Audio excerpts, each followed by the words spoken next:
everyone, this is Judith from Pilates Reloaded and you're watching one of our videos from my blog that are meant to be helping you making the best out of your workouts.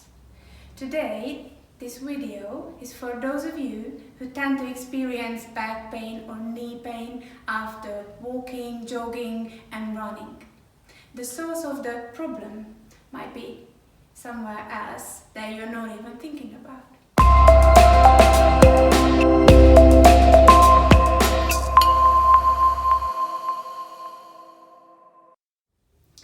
Walking is the very basic human body movement. The way we walk, run, is going to determine how effective we are in sports, what are our movement patterns, are there any misalignment, are there any compensation pattern that the body has developed for avoiding pain or just keep you in the comfort zone. If your alignment is faulty and you keep layering fitness on top of it, that can lead into injuries.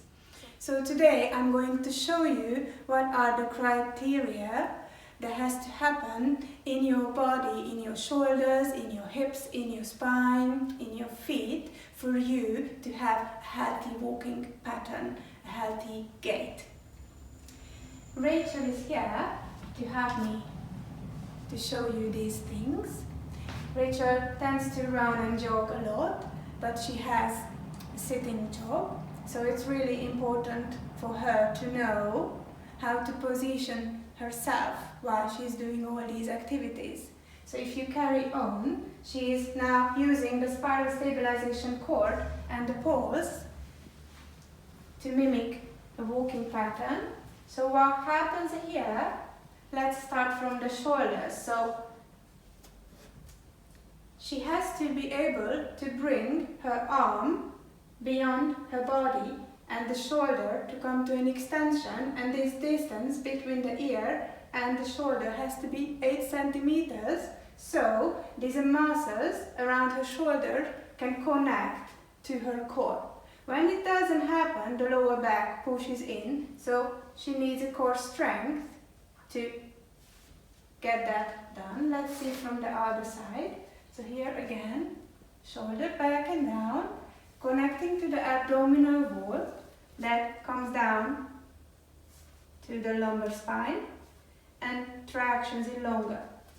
So as she is trying to walk and have a good gait, she has to have shoulder mobility, but that requires stability in the center. So if you don't have a strong core and a long core, then you're going to end up compressing your back and walking from your back. So that's one reason why your back is hurting. The other reason is in the hips. So we call it hip extension when the leg goes behind the body. And then this distance between her feet has to be 10 centimeters for walking, 20 for jogging and 30 for running. So if she keeps carrying on, this distance has to happen without her back arching.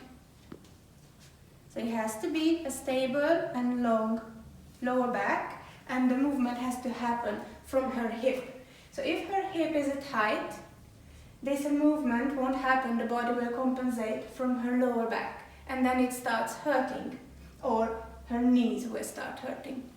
And we haven't even looked at the feet, but I would like you to focus more on the hips today, and we can measure actually your hip extension, whether you have the right amount or don't, so you can have an idea that actually if you're walking from your lower back or you're walking right from your hips. So let's do this together.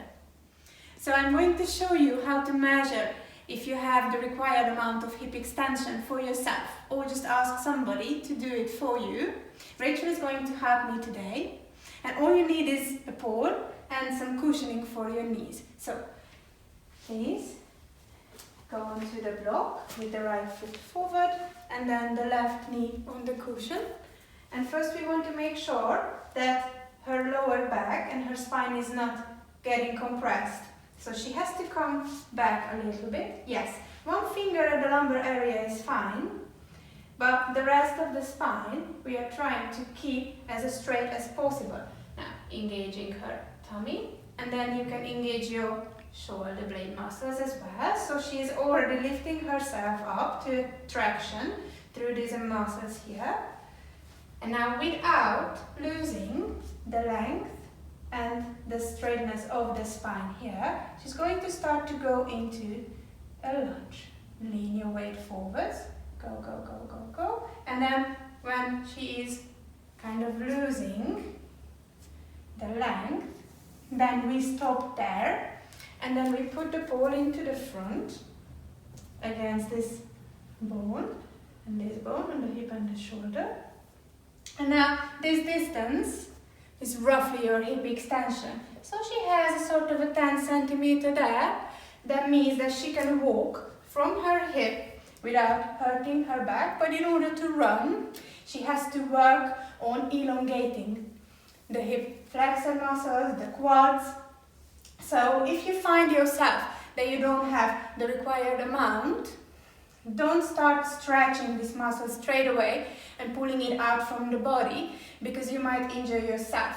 What you have to do with tight muscles, because they cannot contract and they cannot elongate, you have to relax them into your body first and work around your core strength in order to improve the hip mobility. The rule in the body is that greater mobility needs greater stability. So in the next video, I'm going to show you how to do that. If you like this video, please give it a thumbs up, share, and subscribe to my YouTube channel. You can find us on social media as well at Pilates Reloaded on Instagram and Facebook. Thank you for watching. I appreciate you all, guys. Have a good week.